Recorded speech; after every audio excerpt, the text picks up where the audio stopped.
मैं रंजीत कुमार तीसरे पार्ट में आप सभी का स्वागत करता हूं। और जैसा कि हमने पिछले पार्ट में पढ़ा था कि भाई बर्ड्स के लिए होप कैसे काम करती है और नेचर के लिए होप कैसे काम करती है, उसी प्रकार इस पार्ट में हम ये पढ़ने वाले हैं कि जो होप है वो ह्यूमन बींग्स है मनुष्य के लिए कैसे काम करती है। ठीक है, जैसे कि होप का ह्यूमन बींग्स की लाइफ में क्या रोल है। ठीक है, तो होप जो है ह्यूमन बींग्स में दो तरह से काम करती है। ठीक है, पहला क्या करती है, होप होप एनलाइटन करती है।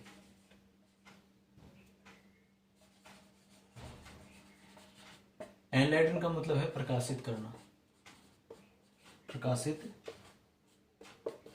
ठीक है, प्रकाशित करना, प्रकाशित करती है। किसको प्रकाशित करती है? ग्लूमी थोरोफेयर्स।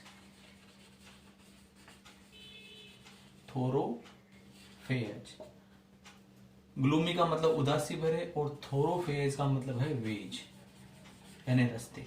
किसके? उदासी भरे रास्ते किसके? ऑफ लाइफ, यानी जीवन के जो उदासी भरे, ग्लूमी यानी उदासी भरे जो रास्ते हैं उनमें हमारा जो मार्गदर्शन है वो कौन करता है? होप करती है। हमें प्रकाशित, हमारे जो अंधियारी, हमारे जो मतलब जो बुरा समय है उसमें हमें रास्ता कौन दिखाता है? होप दिखाती है। एक काम तो ह्यूमन बींग्स के लिए ये करती है। दूसरा, होप जो है वो हमें फील कराती है, मेक्स अस फील। क्या फील कराती है? The freshness and warmth. Freshness यानी ताजगी, वार्मथ यानी गर्माहट। और किसकी?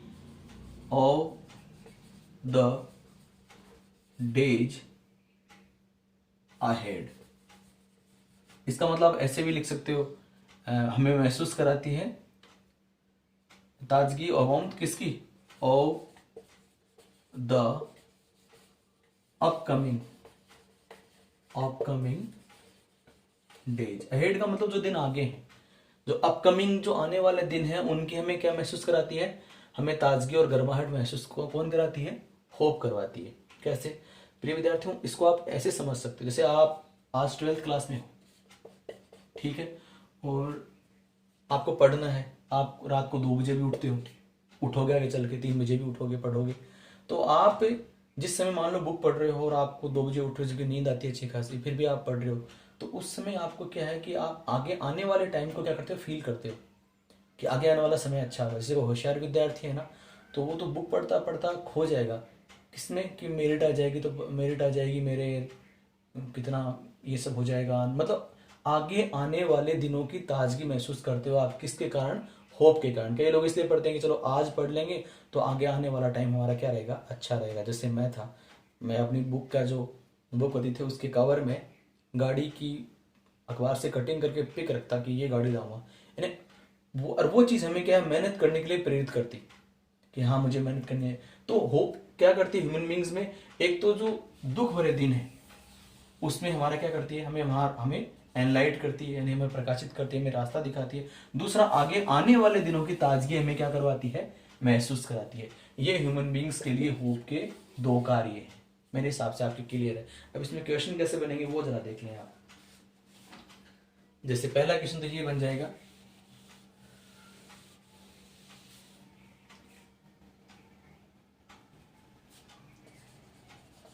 What does hope do? What does hope do in the gloomy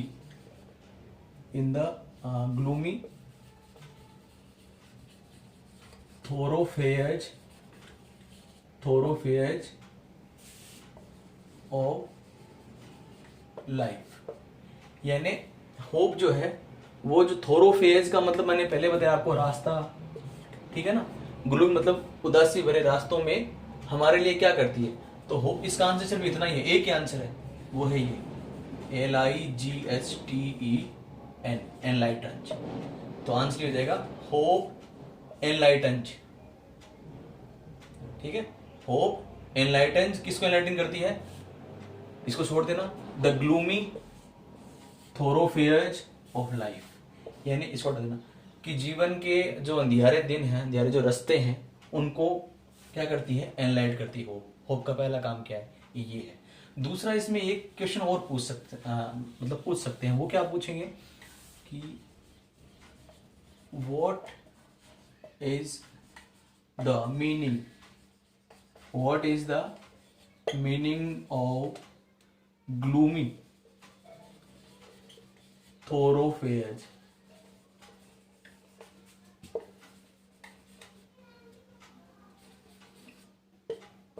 इसका मतलब क्या है, तो ग्लूमी यानी उदासी भरे दिन में, आप समझ गए ना वैसे तो इसका अपन कैसे लिख सकते हैं कि the meaning of gloomy thoroughfares, फिर लगा देना एज, ये तो पूरा एक ले लो।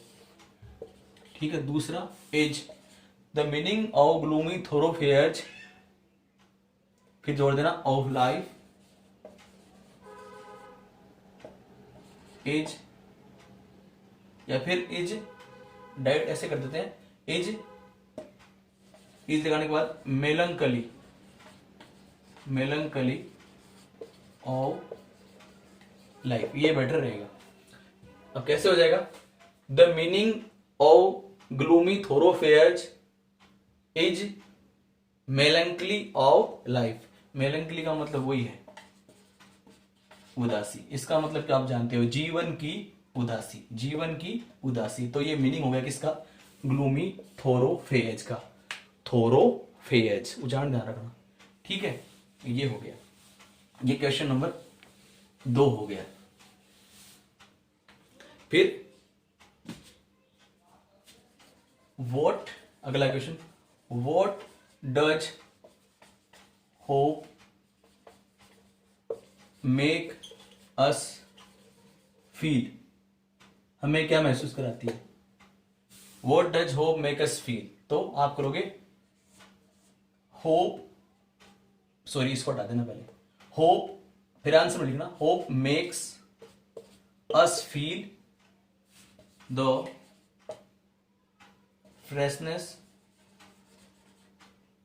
Freshness and warmth of the upcoming days। ये लो भैया, ये मैं पहले लिख चुका हूं, बस मैं आपको सिर्फ क्वेश्चन बता रहा हूं, ये पहले आप लिख चुके हो ऑलरेडी। ये लीजिए, ये 3 लाइन है भैया, ये फिनिश हो गई। अब इसके आगे लास्ट 4 लाइन और बची हैं, और उन 4 लाइनों को और पढ़ लेते हैं। श्री राधे। अगली 4 लाइनों में क्या है, पहली लाइन तो ये है, आप पोइम बुक देखें, लिख रखा है इन्होंने, hope makes life go on, यानी जीवन को होप चलाती है। तो क्वेश्चन क्या बन जाएगा, what makes life go on. ठीक है, तो इसमें व्हाट की जगह अपन क्या लिख देंगे, होप। अब आप कहोगे तो बहुत आसान क्वेश्चन है, मैं आपसे दोबारा कह रहा हूं, आसान क्वेश्चन तब लगता है जब आपको आता है, अगर अपने को नहीं आ रहा हो ना तो वही क्वेश्चन बहुत हार्ड बन जाता है, इस बात का आप हमेशा ध्यान रखना। तो व्हाट को हटा के अपन क्या कर देंगे, यहाँ पे होप कर देंगे, hope makes life go on, और यहाँ क्या आ जाएगा, फुल स्टॉप आ जाएगा, hope makes life go on. ये होगी पहली लाइन, 4 लाइन में 3 लाइन बच गई। फिर इसमें आगे इसने लिख रखा है, लाइफ इज डेरिवेटिव। तो क्वेश्चन हो जाएगा, what is the derivative, what is the derivative of hope. Derivative का मतलब है व्युत्पन्न होना, व्युत्पन्न। होप से क्या पैदा होता है, ठीक है, यानी होप से क्या, तो इसका आंसर क्या हो जाएगा, व्हाट की जगह क्या आ जाएगा, बहुत आसान है। लाइफ, ये लीजिए, LIFE, life.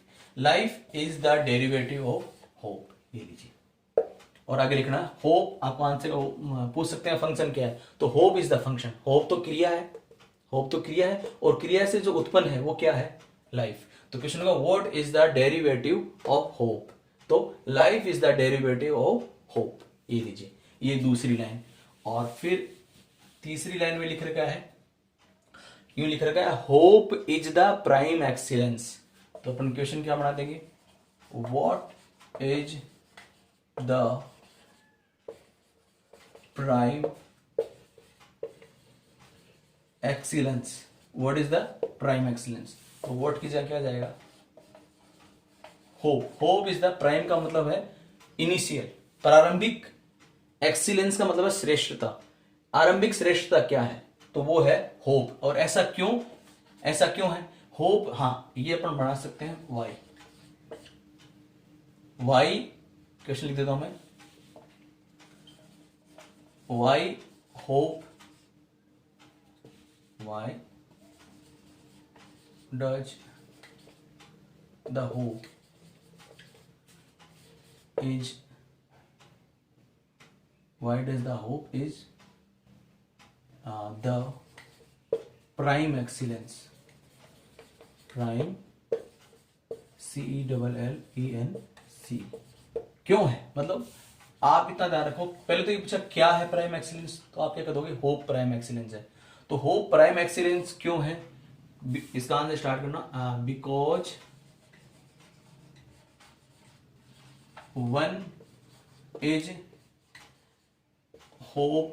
hopeful from the day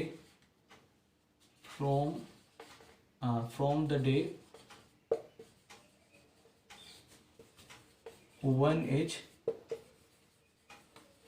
born। इसलिए प्राइम एक्सीडेंट है, शुरुआती श्रेष्ठता है, क्योंकि जन्म के साथ ही व्यक्ति क्या होता है, वन का मतलब कोई भी, one is hopeful from the day one is born. ये लास्ट लाइन है इसकी। और अपन इसमें एक क्वेश्चन ये भी बना सकते हैं, from which day one is hopeful, one is hopeful, मतलब कोई भी कौन से दिन से होपफुल है। तो इसका आंसर भी सेम ये आएगा कि one is hopeful from the day one is born. क्या, जिस दिन से व्यक्ति का जन्म होता है उसी दिन से वो क्या हो जाता है, होपफुल हो जाता है। तो मैं ऐसी उम्मीद करता हूँ कि आपके ये समझ में आएगा। अगर मैं थोड़ा फास्ट इसको कर गया हूँ तो आई एम सॉरी, आप मुझे बताना, ताकि मैं इसको दोबारा पढ़ा दूंगा। जब तक आपके समझ में नहीं आएगा मैं 1 बार 2 बार 3 बार 4 बार 5 बार, अब जितनी बार कहोगे उतनी बार पढ़ा दूंगा। बस आपके समझ में आना, ये मेन लक्ष्य है मेरा। धन्यवाद।